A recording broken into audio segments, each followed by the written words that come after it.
Yeah, the coronavirus crisis has forced so many churches to cancel their in-person activities. Some churches are going ahead with them anyhow. Tonight, Jason Berry tells us about a church in Santan Valley that made a last-minute decision to keep its members safe.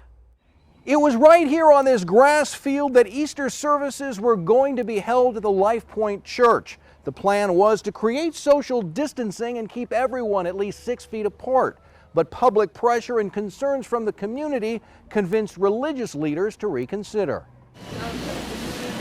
Church volunteers got the news late Friday morning while passing out lunches to families in need.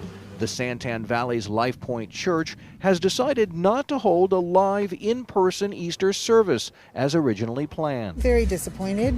However, I understand. So I can totally understand why if it's canceled, but we would have definitely supported our pastor and his decision if needed. This day that Christ rose from the dead. LifePoint had announced this week that despite concerns about the coronavirus and the risks involved in large group gatherings, the congregation was planning to hold an outdoor service this Sunday. It's about all God's children. Head pastor Nathan Bentley tells us a number of precautions were put in place, like having the service outside, requiring staff and clergy to wear masks, enforcing social distancing, and limiting the service to 300 people. But after criticism poured in from the community and social media, the live Easter service was called off. I've seen some other churches around the country maybe want to make a stance. All we wanted to do was help those that we know are struggling with depression, isolation, mental health issues. The community spoke, and we hear you. We hear you. I don't want to push forward and have this service and lose the heart of the community. Pinell County Sheriff Mark Lamb says he had no problem with the church hosting an Easter service, especially if they were going to follow CDC health guidelines.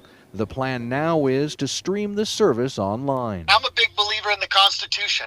They had the First Amendment right to exercise the freedom of religion and to peaceably assemble, and we were prepared to support that, but I think things work out the way they're supposed to work out.